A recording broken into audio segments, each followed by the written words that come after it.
everyone, I just want to talk to you about my experience with the upper endoscopies, also known as EDGs. I've had 2 of them. So the first one I had done was November 2010, and I was really sick this time, mind you. I had all kinds of stuff going on, plus I found out I had a B12 deficiency, which gave me all kinds of weird symptoms that you wouldn't think a vitamin could do.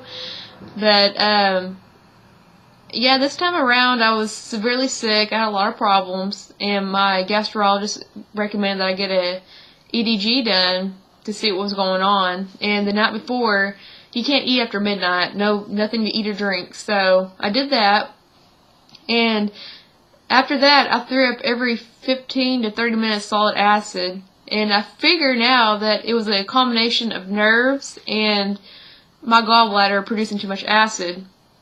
And I had to go in that morning, and what they do is, of course, make you fill out paperwork, as usual, mandatory. And they call you back there, and you're like in this room, these rooms that are just curtains, basically, dividing you up from the other patients that's in there to get theirs done. And they tell you to use the bathroom and stuff. They usually get a urine sample to make sure if you're female, you're not pregnant or anything. And then they tell you to take off your shoes. You can leave your socks on, and they put all your belongings in this little plastic bag and set it by your bag, or by your bed. And they, you go back to your little room, and they ask you a few questions, and then they give you a little wristband like they do in the hospitals. And then they ask if you're allergic to anything and all that good stuff. And then they give you an IV in your arm.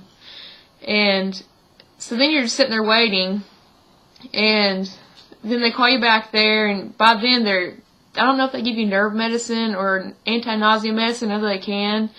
I'm not sure if they particularly did on me, but they gave me something. It made me feel pretty tired by the time I got wheeled into the room that I was supposed to go to get the EDG done. But I got in there, and I see my GI doctor and all the nurses, and it was a dark room. I guess they could see better down your stomach and throat. And they made me turn over on my left side, and they sprayed some numbing stuff in my throat, which that gave me some anxiety. I'm not sure why. It just felt really, really weird, and plus I was already very nervous. And next thing I know, I was out. As soon as I had the anxiety attack, I just was asleep. They must have administered the sleep medicine or whatever. And I woke up, and the nurse told me that they got my heart under control. I'm not sure exactly what she meant by that, but apparently when I had the anxiety attack, it messed with my heart or something, I guess. So, but after that, I was extremely, extremely drowsy. Like, whatever it was they gave me made me extra tired because I did not want to wake up. My mom was in there, and she said that I slept for probably a good 30 minutes to an hour, and they kept trying to get me up so I could go home. And the rest of the day, I slept off and on. And I could finally eat, but by then I was pretty nauseous, so I didn't really eat a whole lot that day. And I had chest pain too. I'm not sure why, but for a few days I had chest pain. It was right before Thanksgiving, so that kind of sucked. And we called and asked if that was normal. They said, yeah, that can happen. But my throat and everything was fine.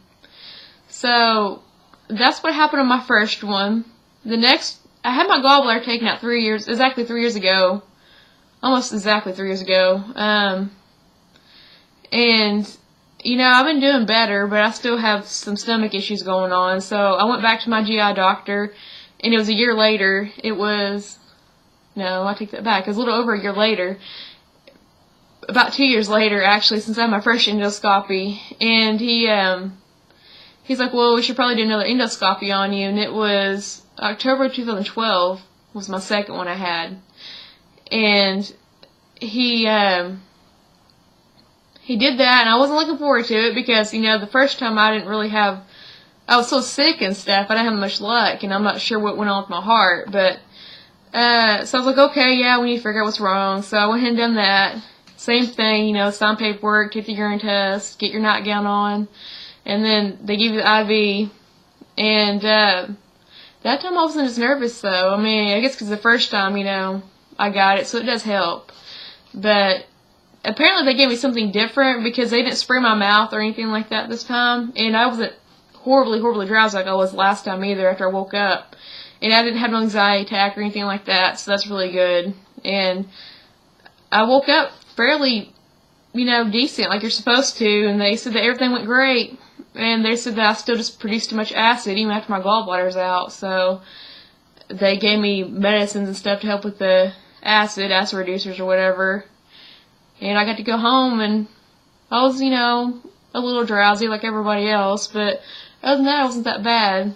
So, if you have to get this done, that's pretty much it. I mean, you're asleep through it, so you won't remember anything or know really what went on. And the procedure itself only lasts about 15 minutes, I think, maybe 30 at the most, but you're really not asleep for very long. You're kind of like in a light sleep, so therefore it's not like nothing major. You can wake up, within a few minutes after they're done or whatever. So, yeah, I mean, you don't have to worry about throwing up or anything because they can give you medicines for that, and plus you got numbing stuff. And I didn't have any chest problems either on the second one, so that was really good. So, yeah, if you have to get this done, try to relax. I know, easier said than done, but, you'll get through it. You'll be asleep, so you won't really know anything besides the normal stuff they do, like the urine samples and the IVs and all that. You just feel a little drowsy afterwards. So, yep, my next video will probably be talking about my gallbladder surgery. So, I'll talk to y'all guys later. Bye.